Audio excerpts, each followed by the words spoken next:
Welcome to উড়ান পাঠশালা। প্রত্যেককে উড়ান পাঠশালাতে স্বাগত। তো আমাদের আজকের আলোচনার পার্ট হচ্ছে মাইগ্রেশন।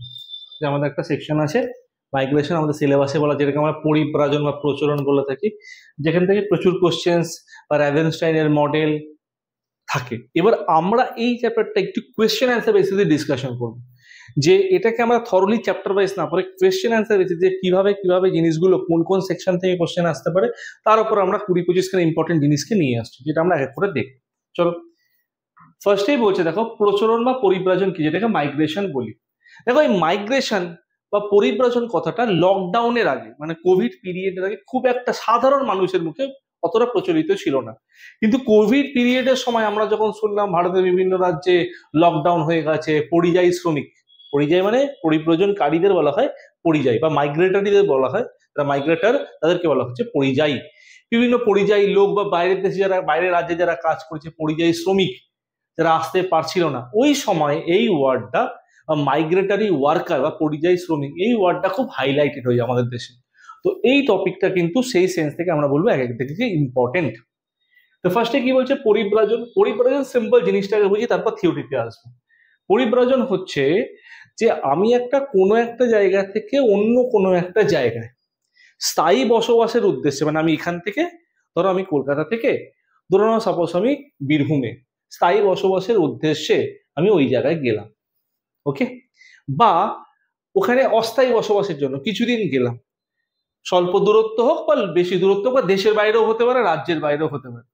দীর্ঘ সময় সেইখানে থাকলে সেটাকে আমি পরিব্রাজনের তকমায় ফেলবো। এই যে দীর্ঘ সময়, এটা স্বল্প কয়েকদিনের জন্যও হতে পারে, লং কয়েকটা মাসের জন্য হতে পারে, বছরের জন্য হতে পারে। এবার কোনটাকে কোন সেগমেন্টে ফেলবো সেগুলো আমরা এক এক করে দেখবো।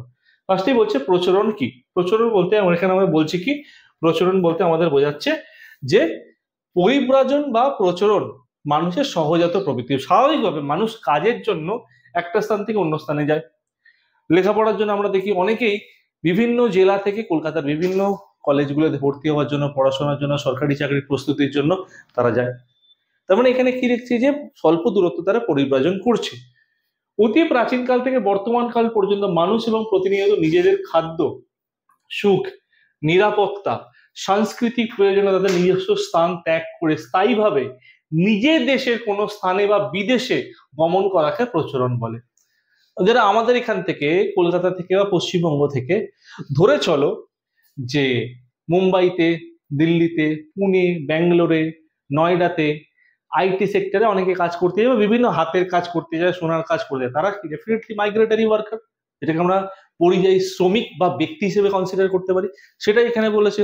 কেউ কাজের জন্য, এক্সাম্পল ধরো, কেউ ধরো বর্ধমানের একটা প্রত্যন্ত স্কুলে পড়ায়, সে ডেইলি বেসিসেরই কলকাতা থেকে আসছে আবার চলে যাচ্ছে। এবার ধরো এই ডিস্টেন্সটা সে যদি সুন্দরবন থেকে বর্ধমানে আসে, তার পক্ষে সম্ভব নয়, লং ডিস্টেন্স, প্রায় 250 কিলোমিটার মতো ডিস্টেন্স হয়ে যাবে, তাহলে সে আসতে পারবে না। তাহলে তাকে কি করতে হচ্ছে, তাহলে তাকে বর্ধমানে স্টে করে যেতে হচ্ছে, তাকে থেকে যেতে হচ্ছে সেই অঞ্চলে। তার মানে কি, তার ক্ষেত্রে পরিব্রাজন কথাটা অ্যাপ্লাই হয়ে যাচ্ছে। এবার আমরা যদি বলি, অর্থাৎ প্রচলন এক ধরনের বিশেষ বিচলনকে বোঝায়। বিচলন মানে মুভমেন্ট, আমরা দেখবো বিচলন জিনিসটা কি। কিন্তু সমস্ত বিচলনই অভিগমন নয়। All migration are movements, but some movements are migration. প্রচলনের ফলে জনসংখ্যা সম্পদের পুনর্বন্টন হয়। মানে দেখো, কলকাতার জনসংখ্যা প্রায় 1 কোটির বেশি, কিন্তু কলকাতায় কি 1 কোটি জনসংখ্যা, এটা কলকাতার বসবাসকারী লোকের? অনেকে ব্যবসার জন্য কলকাতা থাকছে, শিক্ষার জন্য কলকাতা থাকছে, স্বাস্থ্যের জন্য, হেলথ ফেসিলিটির জন্য কলকাতা থাকছে। তাহলে মাল্টিপল সিচুয়েশন এখানে আমরা দেখতে পাচ্ছি। ওকে, নেক্সট কি বলছে প্রচলন। একটু আগে যে দেখলাম সেটাকে আমরা মাইগ্রেশন ও বিচলনের মধ্যে পার্থক্য, মাইগ্রেশন আর মুভমেন্ট, প্রচলন আর বিচলনের মধ্যে পার্থক্য। দেখো, প্রচলন আমরা তাকেই বলবো যখন কোনো ব্যক্তি স্থায়ীভাবে বসবাসের উদ্দেশ্যে, আমরা একটু বললাম যে আমি দিল্লি মুম্বাইতে গেছি, বা আমি ধরো বাড়ি থেকে এমন একটা দূরে আমার পোস্টিং হয়ে যায় যেখানে লং ডিস্টেন্স আমি যাতায়াত করতে পারবো না বা সম্ভব নয়, তো সেক্ষেত্রে বসবাসের উদ্দেশ্যে পূর্বের বাসস্থান, মানে আমার যেখানে আগে বাসস্থান বা বাড়ি ছিল, ঘর বাড়ি ছিল, প্রশাসনিক অঞ্চল ত্যাগ করে নতুন প্রশাসনিক অঞ্চলে আগমন করা। আর অন্য দিক থেকে কি বলছে, পক্ষান্তরে বিচলনকারী, মানে মুভার্স, যারা, যেটাকে মুভমেন্ট বলছি, যারা মুভ করছে তাদেরকে মুভার্স বলা হচ্ছে। আমরা তাদেরকেই বলবো যারা ঘর বাস পরিবর্তন করে, এই পরিবর্তন করতে গিয়ে তাদের পুরানো প্রশাসনিক অঞ্চলেই থেকে যায়, অথবা নতুন প্রশাসনিক অঞ্চলে এলে তা বিবেচ্য নয়। অথচ সব প্রচলনই বিচলন, কিন্তু কিছু কিছু বিচলন প্রচলন। এবার কি ব্যাপারটা বলি, ব্যাপারটা হচ্ছে ধরো কলকাতা থেকে যেরকম বললাম অন্য কোনো জেলায়, হাওড়া, হুগলি বা পার্শ্ববর্তী বর্ধমান জেলায় কেউ চাকরির জন্য যাচ্ছে, সেখানে স্কুলে পড়ালো আবার ব্যাক করে গেল, তার মানে কি তার ক্ষেত্রে মুভমেন্ট অ্যাপ্লিকেবল। প্রচলন কি, আমি ধরো এখান থেকে ঝাড়খণ্ডের কোনো একটা স্কুলে পড়াচ্ছি, ওই স্কুলে যাচ্ছি, তাহলে সেখানে গিয়ে গেলাম, আমি ওখানে থাকতে পারছি না, ওখান থেকে ব্যাক করতে পারছি না, তাহলে ওখানে গিয়ে আমাকে সেটেল হয়ে যেতে হচ্ছে, আমি আমার বাড়িতে আসতে পারছি না, আমার জোন চেঞ্জ হয়ে গেল। ধরো কেউ দক্ষিণবঙ্গে থাকে, কলকাতা থেকে, হাওড়া থেকে, হুগলি থেকে, তার পোস্টিং হয়ে গেল সাপোজ ধরো নর্থ বেঙ্গলে, আলিপুরদুয়ারে আর জলপাইগুড়িতে পোস্টিং হয়ে গেল, তাহলে তো সেটা যাতায়াত করতে পারবে না, তার ক্ষেত্রে কি, তার ক্ষেত্রে পরিব্রাজন। আর যারা মুভ করতে পারছে, অল্প দূরত্ব যাতায়াত করতে পারছে, তা আজকে গেল, থেকে গেল, দুদিন পর চলে এলো, তাদের ক্ষেত্রে কি আমরা যেটা বিচরণ বলতে পারি, যে লং টাইমের রেসপেক্টে যেখানে সেটেলমেন্টে একটা চেঞ্জ হচ্ছে বা অ্যাড্রেসে একটা চেঞ্জেস আসছে, সেক্ষেত্রে আমরা মাইগ্রেশন কথাটাকে ইনভলভ করতে পারি। ওকে, নেক্সট কোশ্চেনে যাবো আমরা। পরবর্তী কোশ্চেন দেখো, পরবর্তী কোশ্চেনে কি বলছে, পরিব্রাজনের বাধ্যকারী কারণ কি, মানে পুশ ফ্যাক্টর, মানে মানুষ পরিব্রাজন করতে কেন বাধ্য হচ্ছে, মাইগ্রেশনের মেন রিজন কি। আমরা যদি থিওরিতে যাওয়ার আগে বেসিক জিনিস বুঝি, আমাদের দেশের আনএমপ্লয়মেন্ট তো প্রচুর, এই হিউজ জনসংখ্যা, 146 কোটি জনসংখ্যা, অফিসিয়াল পপুলেশন ইন্ডিয়া, তো সেক্ষেত্রে জনসংখ্যা একটা জায়গা থেকে অন্য জায়গায় শিফট করছে কেন বা কি জন্য, মেনলি এমপ্লয়মেন্ট পারপাসে, কাজের জন্য, রোজগারের জন্য, তার প্রধান উদ্দেশ্য। এছাড়া এটা এরম নয় যে শিক্ষার জন্য অন্য জায়গায় যাচ্ছে না, বা স্বাস্থ্যের ডেভেলপমেন্টের জন্য, বা বেটার মেডিসিন ও মেডিকেল ট্রিটমেন্টের জন্য যাচ্ছে না, তা কিন্তু নয়, যাচ্ছে মেন হচ্ছে আর্নিং পারপাস। আইটি সেক্টরে ছেলেমেয়েরা যাচ্ছে ব্যাঙ্গালোর, মুম্বাই, বা আমরা যদি বলি নয়টায় যাচ্ছে, বা মুম্বাইতে কাজের জন্য যাচ্ছে, আমরা বেশিরভাগ ক্ষেত্রে শুনি, কটা শুনি যে মুম্বাইতে পড়াশোনার জন্য যাচ্ছে, দ্যাট ইজ কাজের জন্য যাচ্ছে, মেন সেকশন আমাদের এইটা। এবার আমরা যদি সেক্ষেত্রে বলি, কি বলছে পুশ ফ্যাক্টরে, কি বলছে, পরিব্রাজনের অন্যতম প্রধান কারণ হলো পুশ ফ্যাক্টর। পুশ মানে কি, পুশ মানে হচ্ছে ধাক্কা দেওয়া, ঠিক আছে। তাহলে কি বলছে, কোনো স্থানে সমস্যা দেখা দিলে জনগণ সেই স্থান ত্যাগ করে চলে যেতে বাধ্য হয়। সমস্যা বলতে কি, ইকোনমিক ক্রাইসিস হতে পারে, সমস্যা বলতে আর কি বোঝাচ্ছে, ইকোনমিক ক্রাইসিস ছাড়া যে এমপ্লয়মেন্ট, যে রোজগারটা পাচ্ছে সেটা পর্যাপ্ত পরিমাণ না হতে পারে, বা বেটার ফেসিলিটিস এর জন্য, বেটার অপরচুনিটিস এর জন্য মানুষ বেটার অপশনস পেয়েছে, সেই জায়গায় শিফট করছে। তো সেই উপাদানগুলিকে বাধ্যকারী কারণ বলে বা ফোর্সফুল রিজিয়ন বা পুশ ফ্যাক্টর বলা হয়। যেমন ফার্স্ট পয়েন্ট যেটা আমি বলেছিলাম, বেকারত্ব বা চাকুরি হারানো। চাকরি হারানো বলতে কি, নতুন চাকরি পেয়েছে, পুরোনো চাকরি চলে গেছে, বা বেটার অপশন পেয়েছে, এখানে সুইচ করছে মানুষ।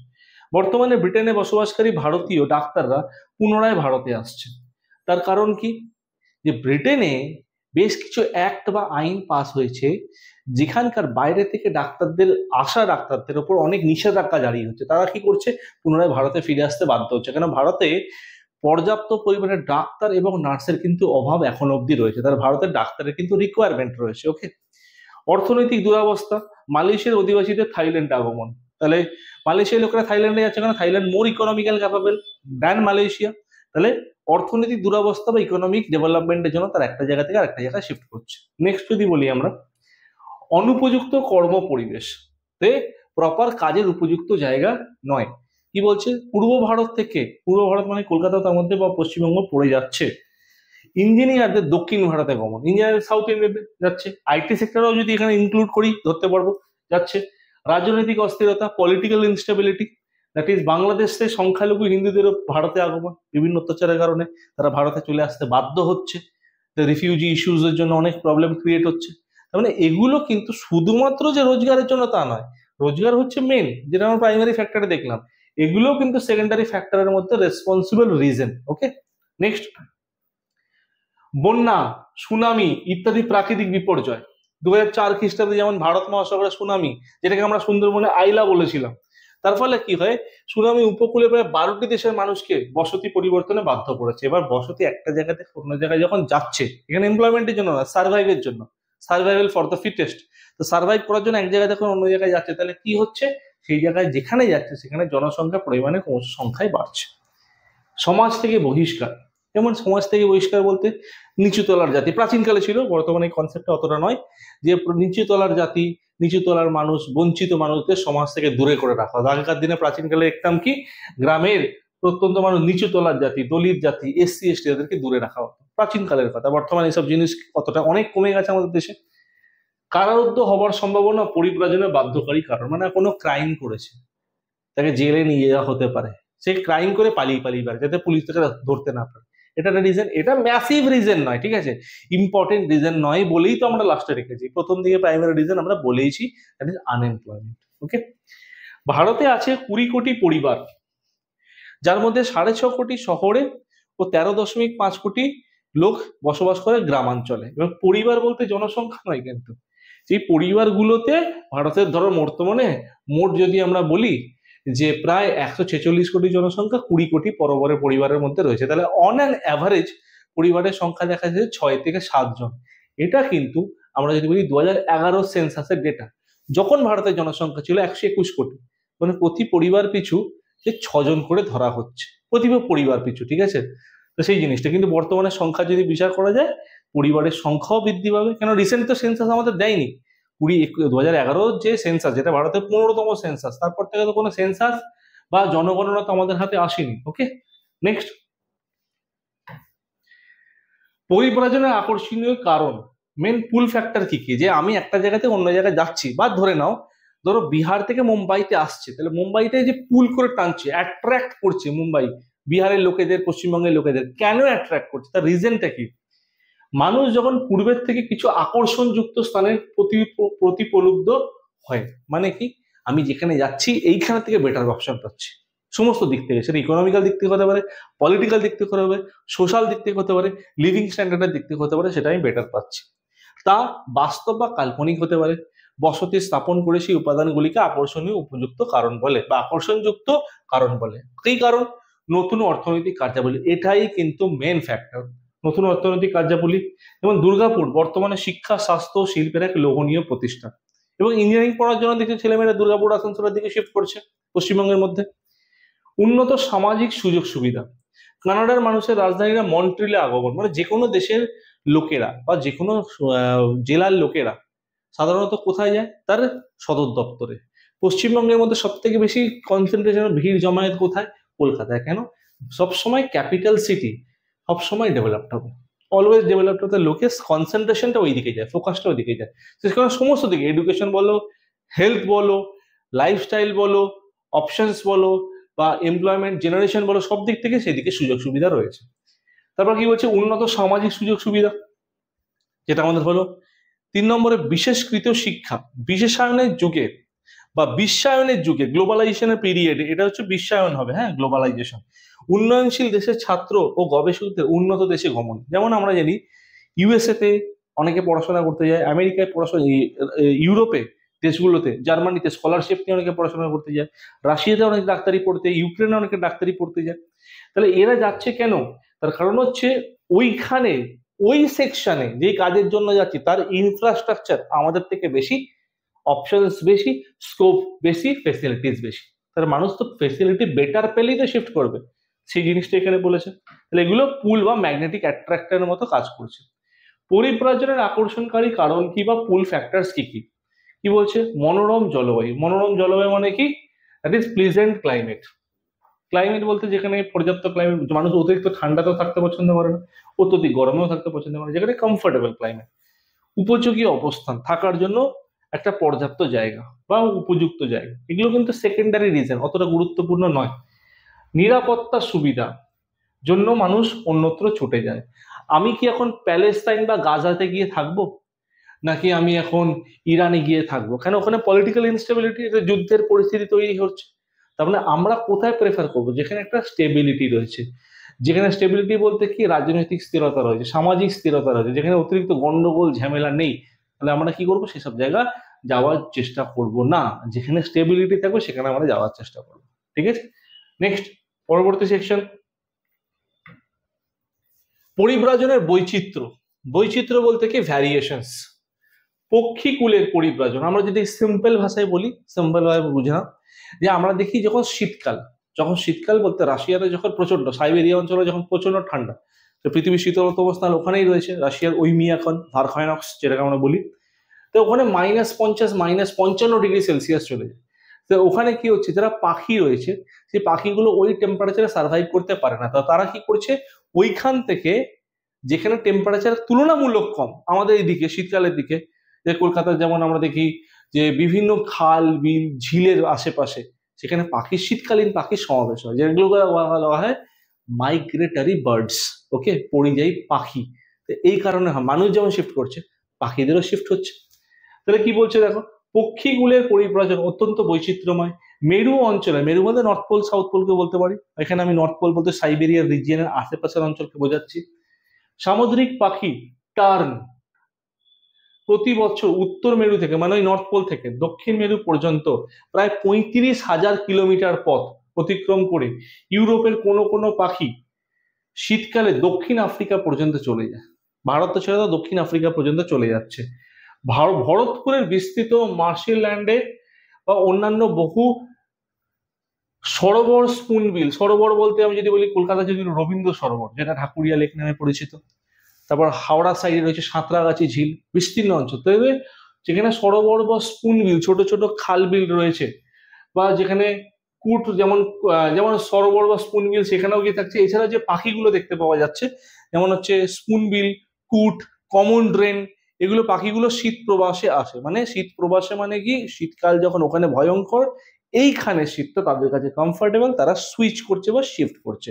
আবার পঙ্গপালের দল এক দেশ থেকে অন্য দেশে পরিব্রাজন করে ফসল উজাড় করে দেয়। যেখানে ধরো রবি শস্য চাষ হচ্ছে শীতকালে পাঞ্জাবে, তাহলে অনেক সময় দেখা যাচ্ছে দিল্লি থেকে পাঞ্জাবের দিকে একদল পাখি বা একদল পঙ্গপাল যাচ্ছে, যেখানে শস্যগুলোকে পুরো ধ্বংস করে দিচ্ছে, শস্যের দানাগুলোকে খেয়ে নিচ্ছে। তাহলে দেশে দুর্ভিক্ষ তখন নেমে আসে। এটা মাঝে মাঝে দিল্লি এবং পাঞ্জাব রিজিয়নে দেখতে পাওয়া যায়, হরিয়ানা রিজিয়নে দেখতে পাওয়া যায়। তাহলে পরিব্রাজন শুধু মানুষই করছে না, পশু পাখির মধ্যেও কিন্তু হয়ে থাকছে। তার মধ্যে একটা রিজন কি, যে লিভিং এর জন্য। মানুষ বাইরে যাচ্ছে রোজগারের জন্য, তো রোজগার না হলে সার্ভাইভ করতে পারবে না। ঠিক সিমিলার পাখিরাও কি করছে বা পঙ্গপালরা কি করছে, সার্ভাইভ করার জন্য একটা স্থান থেকে অন্য স্থানে বেটার অপশনের জন্য যাচ্ছে। নেক্সট, অন্তর্দেশীয় পরিব্রজন, ইন্টারনাল মাইগ্রেশন। ইন্টারনাল মাইগ্রেশন কি, অতি প্রাচীন কাল থেকে বর্তমান কাল পর্যন্ত একটি দেশের সীমানার মধ্যে স্থায়ী বা অস্থায়ীভাবে গমন করাকেই অন্তর্দেশীয় পরিব্রজন বলে। মানে দেশের ইন্টারনাল, মানে আমাদের দেশ থেকে তুমি আমাদের রাজ্য থেকে যে কোনো অন্য রাজ্যে যাচ্ছ, দেশের সীমানার মধ্যেই তুমি ঘোরাফেরা করছো, তাকে কি বলছে, অন্তর্দেশীয় পরিব্রজন। তাহলে এখানে ফার্স্ট পয়েন্ট কি, জনসংখ্যার পুনর্বিন্যাস। এশিয়া ও আফ্রিকার দুর্ভিক্ষ পীড়িত অঞ্চলে দেখতে পাওয়া যায়। 2 নম্বর কি, নব অঞ্চলে উপনিবেশ, আন্দামান, সুন্দরবন, দণ্ডকারণ্য, ছত্তিশগড়ের দণ্ডকারণ্য এই অঞ্চলে দেখতে পাওয়া যায়। 3 নম্বর বলছে কি, কর্মসংস্থান পরিবর্তন, দুর্গাপুরে নতুন কর্মসংস্থান, ইন্ডাস্ট্রিয়াল ফ্যাক্টরি গুলো রয়েছে দুর্গাপুরে, দুর্গাপুর স্টিল প্ল্যান্ট রয়েছে। শিল্পায়নে পরিব্রাজন হচ্ছে, মানুষ কাজের জন্য, ব্যবসা বাণিজ্যের জন্য মানুষ এক জায়গা থেকে অন্য জায়গায় যাচ্ছে। চাকুরিজীবীদের ক্ষেত্রে বদলি ব্যবস্থা, যারা সরকারি চাকরি করে, সেটা রাজ্য সরকার হতে পারে এক জেলা থেকে অন্য জেলা, বা কেন্দ্রীয় সরকার হলে এক রাজ্য থেকে অন্য রাজ্য শিফট হচ্ছে, ট্রান্সফার হচ্ছে। তাহলে সেক্ষেত্রেও অন্তর্দেশীয় পরিব্রাজন কিন্তু দেখা যাচ্ছে, কিন্তু দেশের মধ্যে, দেশের বাইরে নয় কিন্তু। হ্যাঁ, আরবীয় মরুভূমিতে বিশেষত জর্ডান ও সিরিয়াতে 30 থেকে 40 লক্ষ যাযাবর, যাযাবর মানে রিফিউজিদের বলা হচ্ছে, যাযাবরকে সন্ধান মিলছে। এরা মৌসুমী পরিব্রাজক হিসেবে চিহ্নিত। সামান্য বৃষ্টিপাতের উপর নির্ভর করে এরা 300 থেকে 1000 কিলোমিটার পথ পাড়ি দেয়। অতিরিক্ত বৃষ্টিপাতের ওরা সেখানে সার্ভাইভ করতে পারবে না, তারা কি করছে, একটা জায়গা থেকে অন্য জায়গায় শিফট করছে। নেক্সট, ঋতুগত পরিবর্তন। ঋতুগত পরিবর্তন মানে কি, সিজনাল মাইগ্রেশন, দ্যাট ইজ সিজনের উপর ডিপেন্ড করছে। তাহলে আমরা বলছি কি, এটাকে বলা হচ্ছে ট্রান্সহিউম্যান্স। যেমন সিজনাল মাইগ্রেশন যদি আমরা বলি, অন্তর্দেশীয় পরিব্রাজনের একটি প্রকৃষ্ট নিদর্শন হলো ঋতুগত পরিবর্তন। শীতল পার্বত্য অঞ্চলে পাখিদের ক্ষেত্রেও ওরা কিন্তু পার্টিকুলার সিজনেই আসছে, যেমন স্পেকট্রাম পাখিগুলো বললাম, টোডা পাখিগুলো বললাম, পার্টিকুলার সিজনেই আসছে।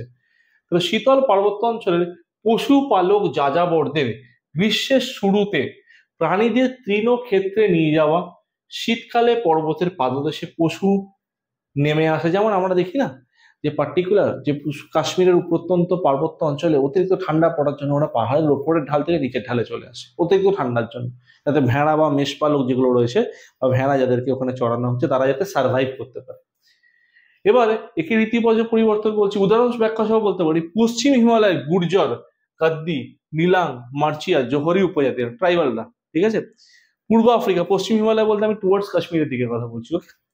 পূর্ব আফ্রিকা, ইউরোপের আল্পস পর্বত, ব্রাজিলের পারনা উচ্চভূমি, আফ্রিকার সোমালি প্রজাতন্ত্রে, মানে সোমালিয়া যেটাকে বলছি, ওকে, সোমালি প্রজাতন্ত্রের ঋতুগত পরিবর্তনের প্রকৃষ্ট নিদর্শন দেখতে পাওয়া যায়, বাইবেলের আখ্যানে সুন্দর বিবরণ পাওয়া যায়। এত কিছু থেকে আমরা যদি মেন সারমর্মে যাই, ঋতুগত পরিবর্তন হচ্ছে পার্টিকুলার ওই সিজনে আমাকে সার্ভাইভ করার জন্য আমাকে একটা স্থান থেকে অন্য স্থানে সুইচ করতে হবে। পার্টিকুলার ওই সিজনে একটা স্থান থেকে অন্য স্থানে আমাকে সুইচ করতে হবে।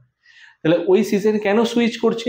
আইদার সার্ভাইভ করার জন্য, আইদার সেইখানে অপরচুনিটিসকে কাজে লাগানোর জন্য। যেমন এক্সাম্পল বলছি, ধরো রবি শস্য চাষ হচ্ছে, পাঞ্জাবে হরিয়ানাতে রবি শস্য শীতকালে চাষ হয়, আমাদের এখানেও হয়, মানে প্রধানত গমের চাষ হয়। তো গম চাষের জন্য মজদুর যদি বেশি লাগে, তাহলে ওই রবি শস্য চাষের সময় ভারতের বিভিন্ন অঞ্চল থেকে পাঞ্জাবে সেখানে কে যায়, মজদুররা যায় ওই ওই সময়টুকু 3-4 মাস সময়ের জন্য। সিজনাল। যেমন ধরো দুর্গাপুজোর সময়, দুর্গাপুজোর সময় আমরা দেখি, বা আরো একটা ভালো এক্সাম্পল যদি আমরা বলতে পারি, শীতকালে কাশ্মীর থেকে বহু লোক শাল নিয়ে কলকাতার আশেপাশে পার্শ্ববর্তী জেলাগুলোতে চলে আসে, শাল বিক্রি করে। আমরা যদি কাশ্মীরের শাল হাতের কাজের জন্য বিখ্যাত, ওরা কি গরমকালে আসছে, বর্ষাকালে আসছে না? তাহলে ওদের মাইগ্রেশনটা কেন হচ্ছে? পার্টিকুলার সিজনের উপর বেস করে। এবং ডেফিনেটলি এটা ইন্টারনাল মাইগ্রেশন, অন্তর্দেশীয় পরিবর্তন, দেশের সীমানার মধ্যে হচ্ছে। নেক্সট, আন্তর্জাতিক পরিবর্তন। এবার ইন্টারনাল বললাম, দেশের সীমানার মধ্যে ইন্টারনাল। এবার দেশের বাইরে চলে যাবে আন্তর্জাতিক পরিব্রাজন। দেশের বাইরে কেন যায়? আমাদের দেশ থেকে বাইরে লোকে কেন যাচ্ছে? পড়াশোনার জন্য, ট্রিটমেন্টের জন্য, আর প্রধান রিজন হচ্ছে এমপ্লয়মেন্ট, কাজের সুযোগ সুবিধার জন্য। তাহলে কি বলছে? গণতন্ত্রে আন্তর্জাতিক পরিবেশন বিশেষ গুরুত্বপূর্ণ। যখন কোনো দেশের জনসাধারণ এক দেশ থেকে অন্য দেশ বা মহাদেশে, অন্য কোনো দেশ বা মহাদেশে শিক্ষা, কর্মসংস্থান বা আশ্রয় নেবার উদ্দেশ্যে দীর্ঘমেয়াদী ভাবে চলে গিয়ে বসবাস করে, আন্তর্জাতিক পরিবেশন। দীর্ঘমেয়াদী বলে কি? কেউ যদি ইউএসএ গিয়ে ধরো ক্যালিফোর্নিয়া থাকছে, ও তো 2 দিন পর চলে আসবে না, আবার পরের সপ্তাহে চলে আসবে তা তো নয়। তোরা লং টাইমের ভিশন নিয়ে যাচ্ছে, আমি 1 বছর থাকবো, পরের বছর আমি এই দেশে ফিরবো। তেমনি সেম কনসেপ্ট এখানে বলা হচ্ছে। তাহলে এত দূর আসা যাওয়ার না কারণ কি হচ্ছে? ডিস্টেন্স। রাজনৈতিক কারণ কি? রাজনৈতিক অস্থিরতার ফলে দেশান্তর ঘটে। যেমন বাংলাদেশ থেকে ভারতে আগমন। বাংলাদেশে আমরা দেখেছি যে মাইনরিটির ওপর, বিশেষ করে হিন্দুদের উপর যে ভায়োলেন্স ক্রিয়েট হচ্ছে, তাদের জন্য ওরা ওই দেশ থেকে এই দেশে সমস্ত জমি জমা ছেড়ে ফিরে আসতে বাধ্য হচ্ছে। নতুন ভূখণ্ড, ধরো নতুন কোনো এরিয়া বা ল্যান্ড ডিসকভার হলো, তাহলে অষ্টাদশ শতাব্দীতে বহু উপনিবেশ স্থাপনের কারণে বহু ইউরোপীয় অন্য মহাদেশে বসতি স্থাপন করে। ধরো কোনো একটা ল্যান্ড পেলো, ধরো এক্সাম্পল বলছি, ধরো কোনো একটা আইল্যান্ড ডিসকভার হলো, ধরো ভারতের যেমন আছে আন্দামান নিকোবর দ্বীপপুঞ্জ, এরকম কোনো একটা আইল্যান্ড জেগে উঠলো আগামী দিনে, তাহলে সেই জায়গাটা ভারত সরকার যদি মনে করে ওটাকে কোনো কেন্দ্রশাসিত অঞ্চল বা রাজ্য বানিয়ে, কেন্দ্রশাসিত অঞ্চল বানানোর পসিবিলিটিসই বেশি, তো কেন্দ্রশাসিত অঞ্চল বানিয়ে সেখানে জনবসতি স্থাপন করলো। তার মানে মেনল্যান্ড থেকে কিছু ট্রাইবালস হোক বা কিছু ক্যাটাগরির লোকেদেরও কিছু অপশনস দেওয়ার মাধ্যমে বা তাদের ইচ্ছার উপর বেস করে বা সরকারের নীতির উপর বেস করে তারা এক জায়গা থেকে অন্য জায়গায় তাদেরকে কি করবে? ট্রান্সফার করবে। এই যে ট্রান্সফার করবে তারা, তাহলে সেটাকে আমরা কি বলছি? সেটাকে আমরা বলছি হচ্ছে দ্যাট ইজ পার্টিকুলার। এক্ষেত্রে নতুন খণ্ড আবিষ্কার, নতুন ল্যান্ড এলো, সেখানে আমি শিফট করলাম। যেমন আন্দামান নিকোবর দ্বীপপুঞ্জ, জনসংখ্যা বসবাস করে, স্থায়ী জনসংখ্যা যতটা নয়, ওখানে কি করছে? টুরিস্ট যারা যায় তাদেরকে সার্ভিস দেওয়ার জন্য, ওখানকার হোটেলে কাজ করার জন্য, বা ওখানে বিভিন্ন হসপিটাল সেক্টরে কাজ করার জন্য, বা ওখানে গাড়ি চালানোর জন্য, ট্রাভেলিং সেক্টরে কাজ করার জন্য সেখান থেকে প্রচুর লোক মেনল্যান্ড থেকে ওখানে যাচ্ছে এবং গভর্নমেন্ট পারমিশন দিয়ে রেখেছে। নেক্সট, শিক্ষাগত উৎকর্ষতা। ভারতীয়দের ফন্ট ব্রেন হিসেবে আমেরিকা, ব্রিটেনে গমন করার জন্য শিক্ষা গমন করে। এবার যুদ্ধ, দাঙ্গার ও দাঙ্গা, যুদ্ধ ও দাঙ্গা। যুদ্ধ ও দাঙ্গা বলতে যদি আমরা বলি, যুদ্ধ ও দাঙ্গা বলতে কোন জিনিসটা বোঝাচ্ছে? যুদ্ধ ও দাঙ্গা, ধরো কোনো জায়গায় ওয়ার সিচুয়েশন তৈরি হলো, সিরিয়া, ইসরায়েল, প্যালেস্তাইন, এই যে একটা নেগেটিভ টেনশন ক্রিয়েট হচ্ছে, তাহলে ওখানে বসবাসের জন্য আইডিয়াল পরিস্থিতি না, সেটা একটা। দ্বিতীয় কথা যদি বলি, আন্তর্জাতিক পরিচালনের কারণ, যেমন শ্রীলঙ্কা থেকে বাংলাদেশে গমন। শ্রীলঙ্কা থেকে কোথায় যাচ্ছে? বাংলাদেশে যাচ্ছে। ওকে। উন্নত জীবনযাপন, স্বাধীনভাবে থাকার ইচ্ছাতেও আন্তর্জাতিক পরিবেশন হয়ে থাকে। যে অনেকেই দেখছো যে ভারতে রিসেন্ট শোনা যাচ্ছে যে বিরাট কোহলি যে ভারত থেকে শিফট করে ও লন্ডনে সেটেলমেন্ট হবে বা লন্ডনে সেটেল হবে। তা কেন? কি ও কি চাকরির জন্য, ইনকামের জন্য? না, ও স্বাধীনভাবে থাকার। ঠিক আছে, ভারতে তার প্রাইভেসি মেনটেনে খুব সমস্যা হয়, যে কোনো সেলিব্রিটিদের মানুষ আঁকড়ে ধরে। তো সেক্ষেত্রে কি হচ্ছে, ওদের সেই রিল্যাক্সে থাকার জন্য লন্ডনে শিফট করার কথা ভাবছে। নেক্সট, আন্তর্জাতিক পরিবেশনের প্রকৃতি। ইন্টারন্যাশনাল মাইগ্রেশনের রিজন বা নেচার, আন্তর্জাতিক পরিব্রাজনের প্রক্রিয়া বা বৈশিষ্ট্য হলো নিম্নরূপ। এবার কি দীর্ঘস্থায়ী বা চিরস্থায়ী হতে পারে। যে কেউ আমেরিকায় গেল পড়াশোনা করতে, সেখানে ডাক্তারি বা মেডিকেল সায়েন্সে পড়াশোনা করলো, পড়াশোনা করে ওখানেই ফুল টাইমে বা চিরদিনের জন্য সেটেল হয়ে গেল, ওখানেই চাকরি করে নিল, ওখানেই চাকরি খুঁজে নিল, সেটেল হয়ে গেল, হতে পারে। এর ভৌগোলিক ব্যাপ্তি বা প্রসার অন্যান্য সব ধরনের পরিব্রাজনের তুলনায় বেশি। ঠিক আছে, সব থেকে বেশি লোক এই সুযোগটাকে কাজে লাগায়। এই পরিব্রাজনে গ্রাহক দেশ এবং দাতা দেশ ইমিগ্রেশন এবং এমিগ্রেশনের আইন অনুসারে বিধিবদ্ধ, মানে যারা যাচ্ছে এই দেশ থেকে তারা ওদেরকে গ্রহণ করছে, আর যারা ওই দেশ থেকে এই দেশে আসছে তাদেরকে আমরা গ্রহণ করছি। তার মানে কি, যাওয়া আসা, ইম্পোর্ট এক্সপোর্ট, ইমিগ্রান্ট এমিগ্রান্ট, তাদের ক্ষেত্রে এই জিনিসটা রুলটা অ্যাপ্লিকেবল হচ্ছে। নেক্সট, এই পরিব্রাজন অন্তর্দেশীয় পরিব্রাজনের মতো অবাধ নয়। তাহলে এটা খুব লিমিটেড, আমি চাইলেই বাইরের দেশে যেতে পারবো না, দেশের মধ্যে আমি চাইলে এক স্থান থেকে অন্য স্থানে চলে যেতে পারবো। আমি যদি চাই এখানে আজকে মনে করে আমি কালকেই বা আজকে আমি ভারতের যে কোনো রাজ্যে চলে যেতে পারবো, কিন্তু বাইরের দেশে যেতে গেলে আমার পাসপোর্ট, অ্যাক্সেস, ভিসা, তার অ্যাপ্রুভাল আছে, সেগুলো আমাকে প্রসেসের মধ্যে দিয়ে যেতে হবে। এই পরিব্রাজন অন্তর্দেশীয় পরিব্রাজনের মতো এত অবাধ নয়, যেটা আমরা বললাম। এই পরিব্রাজন সাংস্কৃতিক ক্ষেত্রে উন্নতি সহায়ক, কেন বাইরের দেশে গেলে কি হচ্ছে, কালচারের ট্রান্সফার হচ্ছে, এডুকেশনাল ট্রান্সফার হচ্ছে, সেই ডেভেলপমেন্ট ক্রিয়েশন হচ্ছে। ঠিক আছে, তারপর কি বলছে 6 নম্বরে, আন্তর্জাতিক পরিব্রাজন দাতা দেশগুলির আর্থসামাজিক ও রাজনৈতিক দুর্বলতার পরিচয়।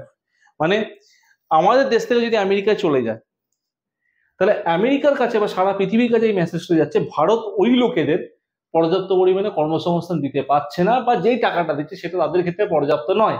তার মানে কি, সেই দেশের, ধরো ভারত থেকে যাচ্ছে, তার মানে ভারতের ইকোনমিক ফেলিয়ার। ঠিক আছে, আমরা কখনো শুনি ভারত থেকে আফ্রিকায় কাজ করতে যাচ্ছে, ভারত থেকে শ্রীলঙ্কায় কাজ করতে যাচ্ছে, ভারত থেকে বাংলাদেশে কাজ করতে যাচ্ছে, না। আমরা কোন দেশগুলো শুনি, ইউরোপের দেশগুলো। আমরা কোন দেশগুলো শুনি, ইউএসএ, কানাডা, নর্থ আমেরিকার কান্ট্রিগুলো। কেন শোনা যাচ্ছে? তার প্রধান রিজন কি? তার প্রধান রিজন হচ্ছে ওগুলো ডেভেলপ কান্ট্রির মধ্যে পড়ছে, ওখানে স্কোপ অপরচুনিটিস বেশি ইকোনমিক দিক থেকে, তাই জন্য বেটারমেন্টের জন্য ওখানে শিফট করছে। নেক্সট, আন্তর্জাতিক পরিব্রাজনের সুবিধা, সেম জিনিস, সুবিধা কি কি? এক্ষেত্রে পরিব্রাজন অত্যন্ত গুরুত্বপূর্ণ, যেমন আমেরিকার প্রবাসী ভারতীয়দের ইতিবাচক ভূমিকার জন্য আমেরিকা ও ভারতের মধ্যে সাম্প্রতিক সম্পর্কের উন্নতি, ভালো পয়েন্ট। সেকেন্ড পয়েন্ট কি বলছে, এই পরিব্রাজনের ফলে বিভিন্ন ভাষাভাষী, এটা বললাম কালচারাল এক্সচেঞ্জ, ভাষাভাষী, জাতি, ধর্ম, মানুষের মধ্যে একটা ইতিবাচক সহযোগিতার পরিবেশ সৃষ্টি, দ্যাট ইজ কালচারাল ডাইভার্সিফিকেশন। এই জায়গাটা দেখা যাচ্ছে সাংস্কৃতিক বৈচিত্র্যময় একটা পূর্ণতা দেখা যাচ্ছে। কৃষি, শিল্প, বাণিজ্য ইত্যাদি অর্থনৈতিক ক্ষেত্রে আন্তর্জাতিক পরিবেশনের ফলে লাভবান হয়। যেমন ইসরায়েল 1948 সালে জন্মের পর মধ্যপ্রাচ্যের ধূসর মরু অঞ্চলে কৃষিক্ষেত্রে বিপ্লব এনেছে, এবং ইসরায়েল এগ্রিকালচারে এতটাই ডেভেলপড, সেই জন্য কি করা হয়, ইসরায়েলের এগ্রিকালচারাল কনসেপ্টটা দেখে কাজে লাগিয়ে ভারত ইসরায়েলের এগ্রিকালচারাল প্রসেস কিনে কাশ্মীরে চাষবাস বেশি পরিমাণে যাতে করা যায়, রাজস্থানে যাতে চাষবাস তুলনামূলক বেশি পরিমাণে করা যায়, সেটাকে কাজে লাগাচ্ছে। ঠিক আছে, তার মানে কি হচ্ছে, এক্সচেঞ্জ হচ্ছে, শুধু টেকনোলজি নয়, আমরা দেখছি এক দেশ থেকে অন্য দেশে টেকনোলজি কিনছে না, কালচারাল এক্সচেঞ্জও হচ্ছে, আদান প্রদানও হচ্ছে। তারপর কি বলছে, শিক্ষাগত উৎকর্ষতা বাড়ে, দ্যাট ইজ এডুকেশনের দিক থেকে ডেভেলপমেন্ট। অস্ট্রেলিয়া, কানাডাতে শিক্ষার উৎকর্ষতা বেড়েছে, যেমন লোকে অস্ট্রেলিয়া পড়তে যাচ্ছে, কানাডাতে পড়তে যাচ্ছে, ইউরোপের দেশগুলো ভারতীয় স্টুডেন্টদেরকে স্কলারশিপ দিচ্ছে এবং তাদেরকে বেটার অপশন দিয়ে, বেটার প্যাকেজ দিয়ে ওদের দেশে রেখে দিচ্ছে। তাহলে ব্রেন ড্রেন তো হচ্ছে, মেধা সত্ত্ব তো হচ্ছে, ব্রেনের ট্রান্সফার তো হচ্ছেই। নেক্সট, ইমিগ্রেশন বা দেশান্তর কাকে বলে? কোনো দেশের স্থায়ী বাসিন্দা যদি তার স্বদেশ বসতি, নিজের দেশ চেঞ্জ করছে, স্বদেশ বসতি পরিবর্তন করে অন্য দেশে বসতি স্থাপন করে, তখন তাকে ইমিগ্রেশন বলা হয়, আমাদের দেশ থেকে অন্য দেশে চলে যাওয়া। ঠিক আছে, পার্মানেন্টলি। উদাহরণ ব্যাখ্যা সহ, ভারতের বসবাসকারী কোনো পরিবার বা মানুষ যদি কানাডা বা অন্য কোনো দেশে বসতি পরিবর্তন করে, তখন ইমিগ্রেশন বলা হয়। এই কানাডার এক্সাম্পলটা দিয়ে রেখেছি কেন, ভারত থেকে ম্যাক্সিমাম লোক কানাডার ইউএসএ শিফট করতে চায়, কেন, স্টেবিলিটি, ইকোনমিক এম্পাওয়ার্ড, সমস্ত জিনিসের জন্য, ওখানে বেটারমেন্টের জন্য চায়। আবার যারা বসতি পরিবর্তন করে তারা হলো ইমিগ্রেন্ট, তারা বসতি পরিবর্তন করে, তারা হলো কি, ইমিগ্রেন্ট, বসতি পরিবর্তন করছে। আবার মধ্যযুগে আফ্রিকার বিভিন্ন নিগ্রোদের ইউরোপে আমদানি ও বলপূর্বক দেশান্তরের নিদর্শন পাওয়া যায়। ঠিক আছে, এই জিনিসগুলো আমরা দেখতে পাচ্ছি। ওকে, নেক্সট, মেধা পাচার বা ব্রেন ড্রেন। এক দেশ থেকে অন্য দেশে ব্রেনে সাপ্লাই হচ্ছে, ব্রেন ড্রেনই নয়, দ্যাট ইজ ব্রেন ড্রেন। ওকে, আন্তর্জাতিক পরিবেশনের একটি গুরুত্বপূর্ণ বিষয় হলো মেধা পাচার। যখন কোনো অনুন্নত ও উন্নয়নশীল দেশের বিজ্ঞানী, গবেষক, ডাক্তার, তথাকথিত বুদ্ধিজীবীরা আরো উঁচুতে নিয়োগ, অধিকতর উপার্জন, স্বাধীনতা, অন্যান্য সুযোগ সুবিধা পাওয়ার আশায় উন্নত দেশগুলিতে গমন করে, যেটা মেন পারপাস আমাদের, সেই বুদ্ধি বা মেধা স্থানান্তরকে মেধা পাচার বা ব্রেন ড্রেন বলা হয়। এর বিশেষত্ব কি? মেধা পাচারে উন্নত দেশগুলি লাভবান হচ্ছে, আর অনুন্নত দেশগুলি বা উন্নয়নশীল দেশগুলি, আমাদের মতো দেশগুলোর ক্ষেত্রে, উন্নয়নশীল দেশগুলোর ক্ষেত্রে, ভারতের ক্ষেত্রে অর্থনীতি ধ্বংস হচ্ছে। কেন? সায়েন্টিস্টরা, যে ইউএস এর NASA scientist, doctor, engineer maximum ভারতীয়। তার রিজন কি? ওরা আমাদের দেশের ব্রেনটাকে বেশি পয়সা দিয়ে কাজে লাগাচ্ছে। ঠিক আছে, তো আমাদের দেশের এটা একটা ব্যর্থতা, সরকার তাদেরকে আর্থিক দিক থেকে প্রপারলি দিতে পারছে না বলেই তাদেরকে আটকাতে পারছে না। ঠিক আছে, সেম জিনিস সমগ্র বিশ্বে এক মেরুকরণের প্রবণতা বৃদ্ধি পাচ্ছে। উদাহরণসহ বলতে পারি ভারতের কারিগরি বিদ্যা, টেকনিক্যাল এডুকেশন, নিপুণ শ্রমিকেরা অধিক উপার্জন, স্বাধীনতা, নিরাপত্তা, উন্নত জীবনযাপন, জীবিকার উদ্দেশ্যে আমেরিকা, অস্ট্রেলিয়া পাড়ি দিচ্ছে, কানাডাও পাড়ি দিচ্ছে, ইউরোপের দেশেও পাড়ি দিচ্ছে। এক্ষেত্রে বহুজাতিক সংস্থা, দ্যাট ইজ আমরা বলি না মাল্টি ন্যাশনাল কোম্পানিগুলোতে কাজ করতে যাচ্ছে, এমএনসিতে, বহুজাতিক সংস্থাগুলি আকর্ষণকারী উপাদানের কাজ করে। আকর্ষণকারী উপাদান মানে কি? বেশি টাকা দেবো, সিম্পল, বেশি সুযোগ সুবিধা, বেশি টাকা পয়সা, সেখানে থেকে তোমার নিজস্ব guest house, penthouse, family নিয়ে থাকতে পারবে, কিন্তু বেটার অপশন মানুষ স্কিপ করে যাচ্ছে। ঠিক আছে, এই জন্য ভারতে ডে বাই ডে শিক্ষিত জনসংখ্যা বাইরে শিফট করার প্রবণতা কি? তাদের কাছে lifestyle better, income opportunities better, political stability better, গভর্নমেন্টের পলিসিস অনেক বেটার, তার জন্য চলে যায়, tax structure better. Next, brain grain, এটা মাথায় রাখো। দেখো, উন্নয়নশীল অনুন্নত দেশের, এটা কিন্তু ডেভেলপ কান্ট্রিতে খুব একটা দেখা যায় না, উন্নয়নশীল অনুন্নত দেশের কারিগরি বিদ্যা মানে টেকনিক্যাল এডুকেশনে যারা ডেভেলপড, নিপুণ ছাত্রছাত্রী, গবেষক, আইটি ইঞ্জিনিয়ার বিদেশে বহুজাতিক সংস্থাগুলোতে অভাবনীয় সুযোগ সুবিধা অগ্রাহ্য করতে না পেরে পতঙ্গের মতো আরো উজ্জ্বল আলোর আশায় উন্নত দেশগুলিতে পাড়ি দিচ্ছে। তাহলে মেইন রিজন কি হয়ে যাচ্ছে? Economic reason. ওকে, চলে যাচ্ছে, ফলে ওই দেশে মেধার সঞ্চার হয়, একে ব্রেন গ্রেন বলা হচ্ছে। বিশেষত্ব, ব্রেন প্লেন, যেটা আমরা বলছি, যেটা ব্রেন প্লেন হবে, যেখানে হয় সেখানে মেধার চরম উৎকর্ষতার ফলে শিক্ষা, স্বাস্থ্য, অর্থনীতি সুদৃঢ় হয়ে দেশটি মানব সম্পদে বলীয়ান হয়, ফলে দেশটি উন্নয়নের চরম রূপে উত্তরণ করে। মানে কি? এই ডেভেলপ কান্ট্রিগুলো আরো ডেভেলপড হচ্ছে, উন্নত দেশ আরো উন্নত হচ্ছে, উন্নয়নশীল দেশের ক্ষেত্রে সেটা একটা প্রবলেম ক্রিয়েট করছে। ওকে, নেক্সট, উদাহরণসহ নিউজিল্যান্ডের প্রথম অনুন্নত মৌরি উপজাতি, কোথায় কি উপজাতি দেখতে পাওয়া যায় একটু খেয়াল রাখবে। মৌরি উপজাতি বসবাস করত, কিন্তু পরবর্তীকালে আমেরিকান, ইংরেজ, ভারতীয়দের মেধার ভান্ডারে বলিয়ান হয়ে দেশটি উন্নত দেশে পরিণত হয়েছে। নিউজিল্যান্ড ডেভেলপ কান্ট্রি সারি দেশে চলে গেছে, এটা প্রথমে কিন্তু ছিল না। নেক্সট, শরণার্থী যা রিফিউজি, এটা বর্তমানে খুব সমস্যা, মিডল ইস্টে দেখা যাচ্ছে সমস্যা, বা এই সমস্যাটা আমাদের দেখা যাচ্ছে কোথায়? এই সমস্যাটা দেখা যাচ্ছে বাংলাদেশে, রিফিউজি ইস্যু, রোহিঙ্গা ইস্যু ভারতে দেখা যাচ্ছে। কোন দেশের মানুষ যখন যুদ্ধ বিগ্রহ, দাঙ্গা, মহামারী, সীমান্ত সমস্যা, এ দেখো যুদ্ধ বিগ্রহ যদি বলি, সীমান্ত সমস্যা যদি বলি, এগুলো কিন্তু আমাদের ইসরায়েল গাজায় দেখা যাচ্ছে, প্যালেস্তাইনে দেখা যাচ্ছে, সিরিয়ায় দেখা যাচ্ছে, মায়ানমারের রোহিঙ্গা, বাংলাদেশের মুসলিম রোহিঙ্গা, এদের ক্ষেত্রেও দেখা যাচ্ছে। তাহলে এই যে জিনিসটা দেখা যাচ্ছে, ধর্মীয় নিপীড়ন, ধরো ধার্মিক দিক থেকে কোনো দেশের প্রতি অত্যাচার করা হচ্ছে, তাহলে সেখান থেকে শিফট করার মাইগ্রেশনের কথা তৈরি হচ্ছে। রাজনৈতিক কোন্দল মানে পলিটিক্যাল, একটা অপর দেশের সঙ্গে পলিটিক্যালি ক্ল্যাশ লেগে থাকা, দুটো, যেমন বাংলাদেশের পলিটিক্যাল ইনস্টেবিলিটি ছিল দুটো দেশের মধ্যে, ঠিক আছে, বিএনপি পার্টির সঙ্গে ওখানকার লোকাল পার্টির সমস্যা তৈরি হয়েছে। তারপরে কি হচ্ছে? রাজনৈতিক অস্থিরতা, যে বাংলাদেশের শেখ হাসিনা বাংলাদেশের সাথে বাধ্য হলো, পলিটিক্যাল ইনস্টেবিলিটি। তাহলে রাজনৈতিক কোন্দল, সর্বোপরি চরম দারিদ্রতা ও বেকারত্বের জ্বালায় অন্য কোনো পার্শ্ববর্তী দেশে বিতাড়িত হয়ে বসবাস করা, যাদের শরণার্থী বলে। তাহলে ওই দেশ বলছে আমি তোমাদেরকে এখান থেকে ছেড়ে দিলাম, বা চলে যেতে তারা বাধ্য হচ্ছে, যে দেশে যাচ্ছে তারা বলছে আমরা আমাদের দেশের বাসিন্দা নয়, তাদেরকে আমরা নেবো না, এবং প্র্যাকটিক্যাল কথা সেটা। তাহলে তারা কি হয়ে যাচ্ছে? রিফিউজি হয়ে যায়, শরণার্থী হয়ে যায়। দ্বিতীয় বিশ্বযুদ্ধের পর, প্রথম বিশ্বযুদ্ধের পর, 1971 বাংলাদেশ গঠন হওয়ার পর এই সেম প্রবলেম কিন্তু অ্যারাইজ করেছিল। নেক্সট, বিশেষত্ব কি, এরা সেই সব ভাগ্য নিপীড়িত মানুষের দল যাদের দেশ থেকেও দেশ নাই, ঠিক আছে। এদের সমস্ত কিছু লুণ্ঠিত, পদদলিত, নিপীড়িত, অত্যাচারিত এরা, ঠিক আছে। এদের কোনো অধিকার নেই, তার মানব অধিকার লঙ্ঘন করলেও এখানে এদের কোনো দেখার বা এদের প্রতি হিউম্যান রাইটস কমিশন সম্পর্কে বলার নেই। কেন? দেখো, লিগালি ওরা আমাদের দেশের বসবাসকারী ব্যক্তি নয়। এবার কোনো দেশ থেকে বিতাড়িত করেছে, তার রেসপন্সিবিলিটি আমাদের নয় যে তাদেরকে আমাকে স্থান দিতে হবে, ঠাঁই দিতে হবে, যেখানে অলরেডি আমাদের জনসংখ্যা ওভারলোডেড। উদাহরণ, তিব্বত থেকে ভারতে দলাই লামার নেতৃত্বে হাজার হাজার তিব্বতীর ভারতে আগমন, আফগানিস্তান থেকে পাকিস্তানে, আফ্রিকার বিভিন্ন দেশে এই শরণার্থীর আগমন ঘটে। ওকে, নেক্সট, ভারতের পরিব্রাজনের প্রকৃতি। প্রাচীনকাল থেকে ভারতের প্রচলনের প্রকৃতি বারে বারে পরিবর্তিত হয়েছে। আমরা মিলাইলে মিলিবে, যে একে অপরের সঙ্গে মিলেমিশে থাকবো, যে মিলাইলে মিলিবে যে কনসেপ্টটা, এই দেশে ভারতের প্রচলনের প্রকৃতি হলো নিম্নরূপ। কি? মধ্যযুগে ভারতের খ্রিস্টীয় সভ্যতার আকর্ষণে অনেক বিদেশি পরিব্রাজক, দ্যাট ইজ ফরেন মাইগ্রেটার, যারা মেগাস্তিনি, হিউয়েনসাং, ফাহিয়েং, সিইউকি, যেগুলো তারা যে গ্রন্থগুলো লিখে যায় বা তারা যে বই, ওরা তো অ্যাকচুয়ালি তো আমাদের দেশে টুরিস্ট হিসেবে এসেছিল, তারা ভারত ভ্রমণ করেছে, তাদের এক্সপিরিয়েন্সটা একটা নির্দিষ্ট বইতে লিখেছে, ঠিক আছে। আগমন ঘটেছে দেশ ভাগজনিত কারণে, পশ্চিম পাকিস্তান এবং আমরা জানি পরবর্তীকালে পূর্ব পাকিস্তানটি বাংলাদেশে পরিণত হলো, থেকে ভারতে বহু মানুষের প্রচলন ঘটেছে দেশ বিভাগের সময়, বাংলাদেশ গঠনের সময়।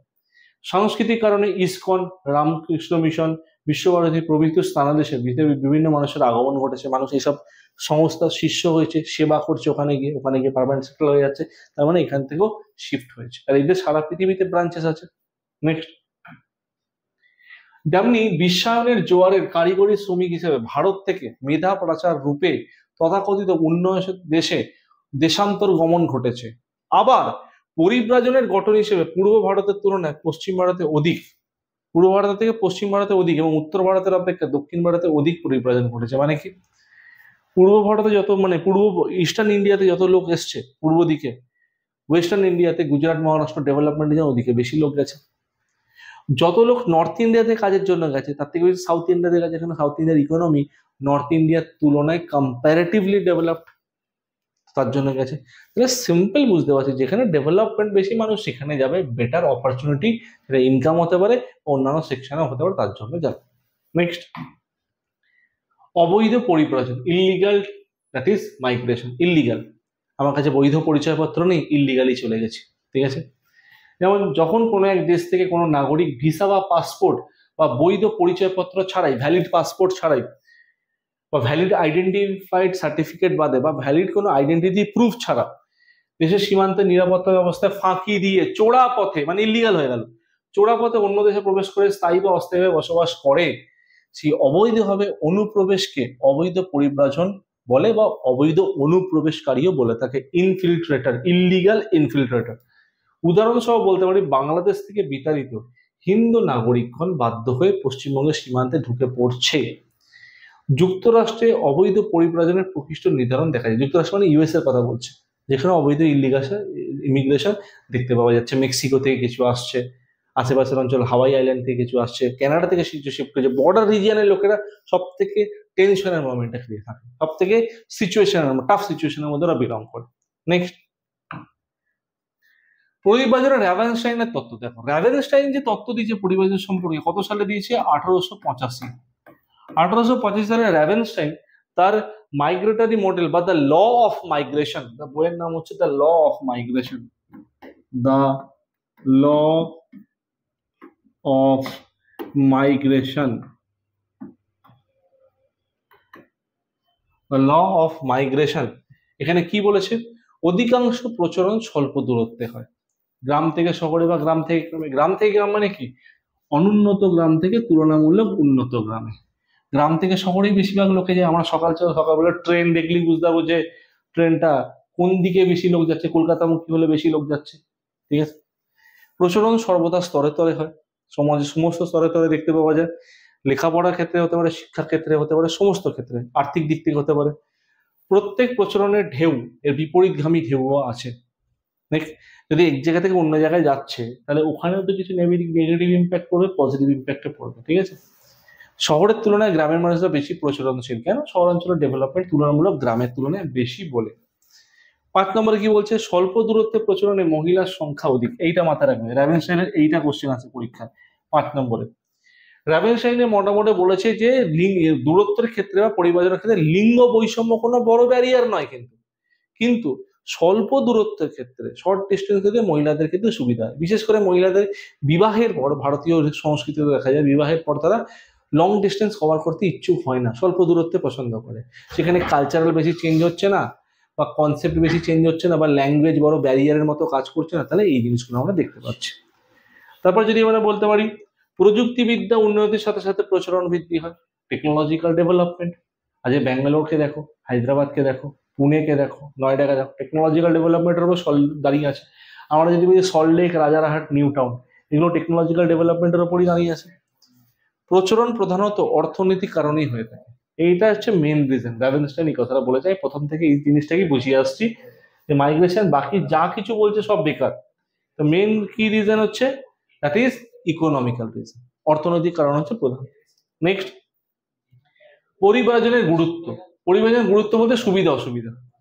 পরিব্রাজনের সুবিধা অসুবিধা নিম্নে দেওয়া হলো। তবে সুবিধা বা সুফল বলতে কি বোঝাচ্ছে, জনবিবর্তনের পরিবর্তনে সাহায্য করে, জনবিবর্তনের পরিবর্তনে সাহায্য করে, মানে জনসংখ্যা যে পরিবর্তন হচ্ছে, বিবর্তন হচ্ছে, সেখানে হেল্প করছে এটা। সংস্কৃতির মেন বন্দর, কালচারাল ডাইভার্সিফিকেশন।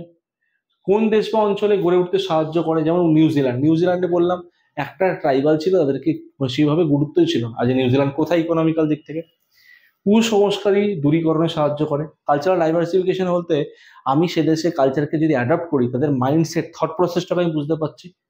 নেক্সট, উন্নত জীবিকা ক্ষেত্রে প্রস্তুত হয়, মানুষ ডেভেলপমেন্টের জন্যই যায়। নতুন বসতির উৎপত্তি হচ্ছে। অর্থপূর্ণ জনবন্টনে সাহায্য করছে।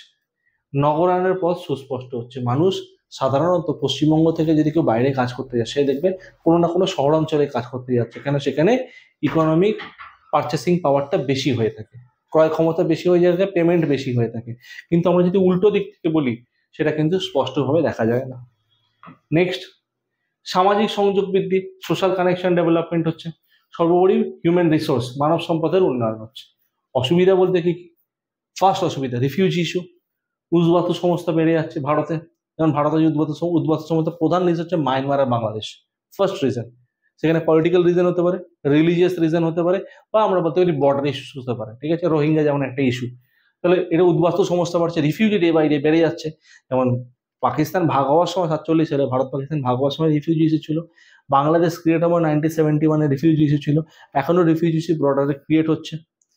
সামাজিক বিভাজন, সাংস্কৃতিক বিভাজন ও সামাজিক একীভবন ঘটে। মানে কি, যে তোমার কালচার তোমার, আমার কালচার আমার। যেমন সাউথ ইন্ডিয়া থেকে তুমি যদি যাও, দেখবে তেলেগু ভাষা না বললে, বা তামিল বলে না বললে, বা সাউথ ইন্ডিয়ান ল্যাঙ্গুয়েজ না বললে, ওরা তোমার সাথে হিন্দি বা ইংলিশে সচরাচর কমিউনিকেট করতে চায় না।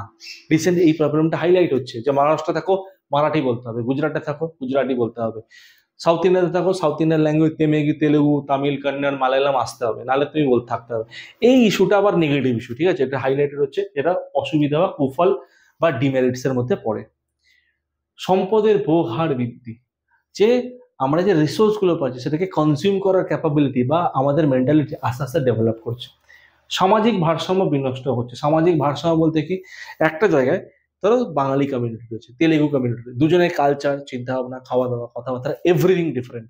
এবার দুজনে যখনই মিলতে চাইছে, কাউকে না কেউ যদি বলে আমি অ্যাডাপ্ট করবো না একে অপরের কালচারকে বা শিখবো না, তখনই কি দুজনের মধ্যে মতবিরোধ থেকে এই সিচুয়েশন তৈরি হচ্ছে। তাই ইকোলজিক্যাল ব্যালেন্স বা সোশ্যাল ইমব্যালেন্স সিচুয়েশন ক্রিয়েট হচ্ছে, সামাজিক ভারসাম্যটা বিঘ্নিত হচ্ছে।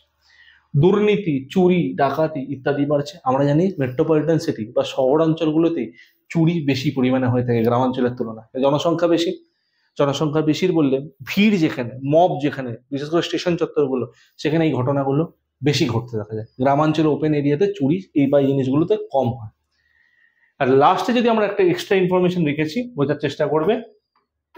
এক্সট্রা ইনফরমেশন বলতে কি, gross and net migration. Gross বলতে টোটাল, নেট বলতে অ্যাকচুয়াল। গ্রস বলতে আমি জিনিস বুঝি যে আমি সারাদিনে আজকে ধরো আমার যাতায়াত, পড়াশোনা, খাওয়া দাওয়া মিলে 200 টাকা খরচা হলো, that is gross, total. Net বলতে কি, এবার খাওয়া দাওয়া তো আমার শরীরের পিছনে গেছে, ওটাকে আমি ধরছি না, তাহলে যাতায়াতের পিছনে ধরো আমার 40 টাকা খরচা হলো, তাহলে এটাকে আমি কি বললাম, এটাকে আমি বললাম নেট বা অ্যাকচুয়াল। ঠিক সিমিলার, গ্রস আর নেট মাইগ্রেশন বা মোট পরিব্রাজন বলতে কি বোঝাচ্ছে? মোট ভিতর ও বাহিরে পরিব্রাজনের সমষ্টি। মোট মানে আমাদের বাইরের দেশ থেকে আমাদের দেশে কতজন এলো, বাইরের দেশ থেকে আমাদের দেশে কতজন এলো, আমাদের দেশ থেকে বাইরের দেশে কতজন গেল, এটাকে আমরা কি বলছি? এটাকে আমরা বলছি গ্রস মাইগ্রেশন। কত এলো কত গেল, টোটাল ফিগার। নেট মাইগ্রেশন বলতে কি, ধরো বাইরের দেশ থেকে এলো 1 কোটি জনসংখ্যা, আমাদের দেশ থেকে গেল 2 কোটি, দ্যাট ইজ 2 আর 1 3 কোটি হচ্ছে গ্রস মাইগ্রেশন। নেট মাইগ্রেশন বলতে কি, 2 কোটি গেছে আর 1 কোটি এসছে, তাহলে ওভারঅল বলতে কি 2 গেছে 1 এসছে, মানে 1 কোটি আমাদের দেশ থেকে এক্সট্রা গেছে। তার মানে কি নেট হচ্ছে +1 গেছে, উল্টো হলে মাইনাস করে দিতাম। তাহলে এটা হচ্ছে নেট মাইগ্রেশন, মানে মোট ভিতর ও বাহির পরিবাজনের পার্থক্য, কত গেছে আর কত এসছে তার পার্থক্য আমরা এখানে দেখলাম।